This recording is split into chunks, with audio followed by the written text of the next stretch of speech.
Hi friends. I'm feeling compelled to share some things with you, and I want to kind of share some of my thoughts and understandings of what I'm seeing in this social climate. And there's a lot to be said about the energy that's being produced right now and generated and activated in all of us. And I feel like it's really important to start paying attention to the collective.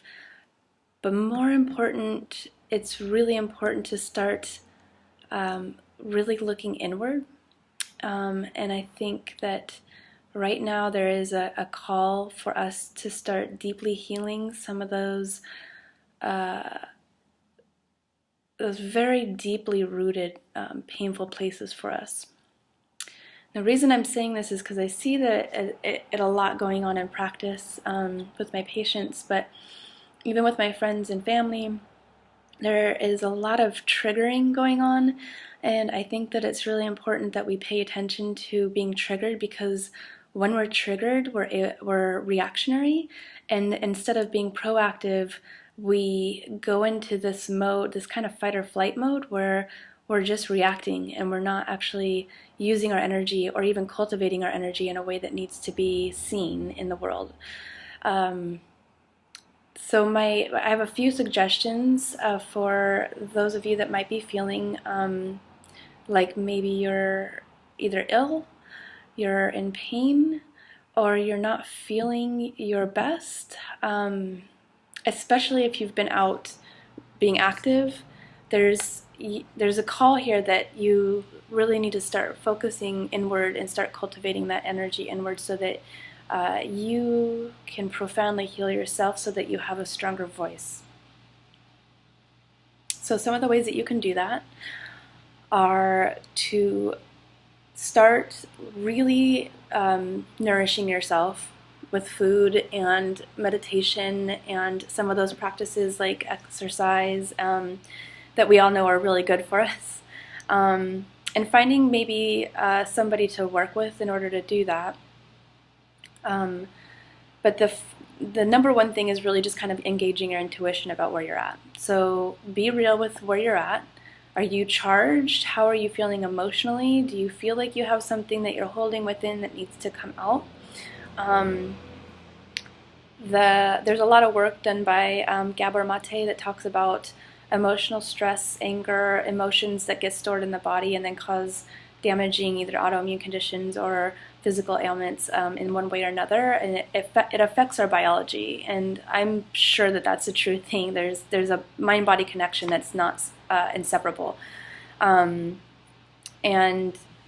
so focusing on your intuition about where you're at currently and making the conscious decision to nourish yourself and restore yourself, so that you're not just completely depleting yourself, because there are going to be times where you need to be very active, and you won't have the energy or the reserves to do so if you continue to deplete yourself, or if you're acting out of a place that hasn't been healed in a way that's conducive to expressing your emotions in a way that's productive. Another thing so finding a practitioner is another thing to do, either counselor, mental health advisor, or acupuncturist, ND, whatever's there that needs to come out and needs to be healed. I urge you to do that. And all this change begins within. If we want to change what's going on in the outside, we have to do it internally first. And then the second thing that you probably should be aware of doing is just really exercising your ability to choose when you're doing something, either whether it be positive or negative, but just bringing that awareness of you're choosing to do that behavior, so that you're not just unconsciously doing something. That's a really important thing. I call it the choice muscle, because the more you exercise it, the stronger it gets. And even if you're engaging in behavior that you know is probably not the best alignment with your health goals, making that conscious decision of, okay, I'm going to go take a 15-minute smoke break, or okay, I'm going to go eat chocolate cake and sit on the couch for 3 hours, whatever it may be, you're choosing to do that, so that when it comes to choosing not to do those things, that becomes a lot easier because you've exercised that choice muscle. And then the other big point I'd like to take into consideration is when you do speak out and when you are acting out, make sure that it's in an effective way. And what I mean by that is if you're coming from a place of rage and anger and frustration and fear, it might feel good initially to release that outward and have maybe be heard. But if you're not working through those emotions and finding a place from why they're there, where they're coming from, and why they tend to come out in this this reactionary way, then you're not actually doing anybody any service that way. So there's a way to go about channeling your emotions effectively so that they have the ability to transform and make progress. And I'm seeing a lot of that right now. I'm seeing a lot of reactionary speech, hate speech in the name of equality, which doesn't make any sense to me. And, you know, the opposition, that's a big thing. People rising up is important against the face of adversity, but there's a lot of divisiveness happening and a lot of separation, and I think that instead of exclusiveness, we should be really focusing on inclusiveness and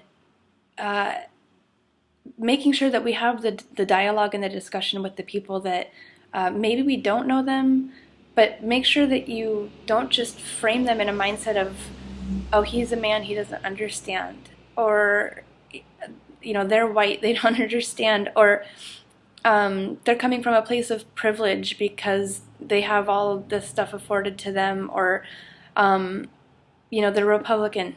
Whatever it is, it just seems so ridiculous to me that we're focusing on these issues when we are more the same than we are different. And if we were really to come to point at that and say, look, you know, we're actually the same and we actually agree on most of the issues that we have, we'll have a lot less tendency to be distracted by all this fodder that's going around. And it's not real. I mean, it's hard for me to say that and be convicted about it because it's a reality for a lot of people. And, you know, yeah, I'm a white female, so maybe I have some privilege, and what I don't want to do is say that I don't have a problem with it, because I do.